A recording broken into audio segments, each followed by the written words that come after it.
ನಮಸ್ತೆ. ಸರೋಜಾ, ಶ್ರೀ ಶಿವಶಕ್ತಿ ಯೋಗ ಕೇಂದ್ರ, ಬಿನ್ನಿ ಲೇಔಟ್, ಅತ್ತಿಗುಪ್ಪೆ, ಬೆಂಗಳೂರು.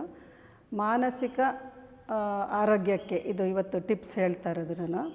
ಈಗ ನೀವು ಮನೆಯಲ್ಲಿ ಹಿರಿಯರಾಗಿರ್ತೀರ, ಮನೆಯಲ್ಲಿ ನಿಮ್ಮ ಅಕ್ಕ ತಂಗಿದಿರು ಎಲ್ಲರೂ ಇರ್ತಾರೆ. ಅವರನ್ನೆಲ್ಲ ನೋಡ್ಕೊಳ್ಳೋ ಜವಾಬ್ದಾರಿ ನಿಮ್ಮದಿರುತ್ತೆ. ಅಂದರೆ ಮುಂಚೆಯಿಂದನೂ ಅವರಿಗೆ ಓದೋದಕ್ಕೆ ಸಹಾಯ ಮಾಡೋದಾಗಲಿ, ಓದಾದಮೇಲೆ ಕೆಲಸದ್ದಕ್ಕೆ, ಆಮೇಲೆ ಅವ್ರ ಮದುವೆಗಳು, ಅದನ್ನೆಲ್ಲ ಜವಾಬ್ದಾರಿ ತೊಗೊಂಡು ನೀವು ಮನೆಯಲ್ಲಿ ಹಿರಿಯರಾಗಿ ಎಲ್ಲದನ್ನು ನಿಭಾಯಿಸ್ಕೊಂಡು ಬಂದಿರ್ತೀರ ಒಂದು ಹಂತದಲ್ಲಿ. ಅಂದರೆ ನೀವೇನಾದರೂ ತೊಗೊಳ್ಬೇಕಂದ್ರೆ ಎಕ್ಸ್ಟ್ರಾ ಜಾಸ್ತಿ ತೊಗೋಬೇಕು ಅಂದರೆ ಜಾಸ್ತಿ ಖರ್ಚು ಮಾಡ್ತಿರಲ್ಲ. ಯಾಕೆಂದರೆ ತಮ್ಮಂಗೆ ಬೇಕು, ತಂಗಿಗೆ ಬೇಕು ಅಂತೇಳೆಲ್ಲ ಉಳಿಸ್ಕೊಂಡು ಸ್ವಲ್ಪ ಅವ್ರೂ ನೋಡ್ಕೋಬೇಕಲ್ಲ ಅನ್ನೋ ದೃಷ್ಟಿಯಿಂದ ನೀವು ಎಷ್ಟೋ ಸ್ಯಾಕ್ರಿಫೈಸ್ ಮಾಡ್ಕೊಂಡು ಅದನ್ನು ನಿಭಾಯಿಸ್ಕೊಂಡು ಬಂದಿರ್ತೀರ ಒಂದು ಹಂತದಲ್ಲಿ.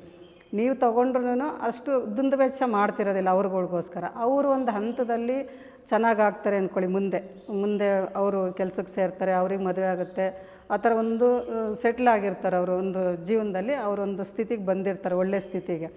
ಆವಾಗ ಅವರು ಏನಂತ ಮಾತಾಡ್ತಾರೆ ಅಂತಂದರೆ ಅದು ನಿಮಗೆ ಮನಸ್ಸಿಗೆ ನೋವಾಗ್ಬೋದು. ಯಾವ ರೀತಿ ಅಂತಂದರೆ, ಈಗ ನಾವು ಚೆನ್ನಾಗಿ ಬಿಂದಾಸಾಗಿ ಓಡಾಡಬೇಕು, ಚೆನ್ನಾಗಿ ಎಂಜಾಯ್ ಮಾಡಬೇಕು, ಒಳ್ಳೊಳ್ಳೆ ಬಟ್ಟೆ ಹಾಕ್ಕೋಬೇಕು, ಒಳ್ಳೊಳ್ಳೆ ಕಡೆ ಹೋಗಬೇಕು, ಟೂರ್ ಮಾಡಬೇಕು, ಚೆನ್ನಾಗಿ ಇರೋ ತನಕ ಎಂಜಾಯ್ ಮಾಡಬೇಕು ಅಂತ ಅವ್ರುಗಳು ನಿಮ್ಮ ಮುಂದೆನೇ ಹೇಳಿದಾಗ, ನಿಮಗೆ ಹೇಳಿದಾಗ ಅದು ಹೇಗಾಗಬೇಕು ನಿಮ್ಮ ಮನಸ್ಥಿತಿ ಅಂದರೆ, ನೀವೆಲ್ಲಿ ತಪ್ಪು ಮಾಡಿದ್ದೀನಿ ಅಂತ ಅವಾಗ ನಿಮಗೆ ಅನ್ನಿಸ್ತಿರುತ್ತೆ.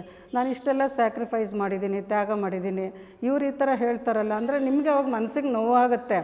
ಆ ಕ್ಷಣದಲ್ಲಿ ನೋವಾಗುತ್ತೆ. ಆಮೇಲೆ ಅದೊಂದು ಪಾಠ ಅಂತ ತಿಳ್ಕೊಳ್ಳಿ ಪ್ರತಿಯೊಬ್ಬರೂ. ಈ ಥರ ಯಾರ್ಯಾರಿಗಾಗುತ್ತೆ ಜೀವನದಲ್ಲಿ ಅದು ನಿಮಗೊಂದು ಪಾಠ.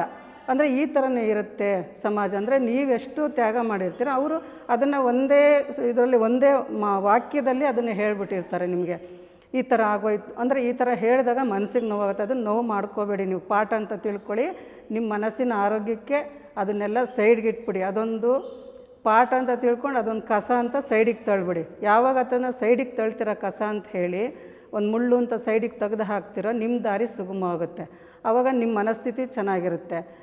ಎಷ್ಟು ಮನಸ್ಥಿತಿ ಚೆನ್ನಾಗಿಟ್ಕೊಳ್ತೀರೋ ನಿಮ್ಮ ಆರೋಗ್ಯ ಚೆನ್ನಾಗಿರುತ್ತೆ. ನಿಮ್ಮ ಆರೋಗ್ಯ ದೃಷ್ಟಿಯಿಂದ ಯಾರೇನೇ ಹೇಳಿ ಸಮಾಜ ಇರೋದೇ ಹೀಗೆ, ಜನಗಳು ಇರೋದೇ ಹೀಗೆ ಅಂತ ಅದೊಂದು ಪಾಠ ತಿಳ್ಕೊಂಡು ಇನ್ನು ಮುಂದೆ ಹೇಗಿರಬೇಕು, ಎಷ್ಟು ಮಾಡಬೇಕು, ನೀವೆಲ್ಲಿ ತಪ್ಪು ಮಾಡುವಾಗ ಇನ್ನು ಆ ತಪ್ಪು ರಿಪೀಟ್ ಆಗಬಾರ್ದು. ಆ ದೃಷ್ಟಿಯಿಂದ ನೀವು ಇರೋ ತನಕ ಆರೋಗ್ಯವಾಗಿರಿ. ಇದನ್ನು ನನಗೇನು ಅನಿಸ್ತೋ ಅದನ್ನು ಹೇಳ್ತಿದ್ದೀನಿ. ಎಲ್ಲರೂ ಆರೋಗ್ಯವಾಗಿರಿ, ಖುಷಿಯಾಗಿರಿ. ಯಾರೇನೇ ಹೇಳಲಿ, ಏನೇ ಮಾಡಲಿ, ನಿಮ್ಗೆ ಆತ್ಮಸಾಕ್ಷಿಗೆ ಗೊತ್ತಿರುತ್ತಲ್ಲ ನೀವೇನು ಅಂತೇಳಿ.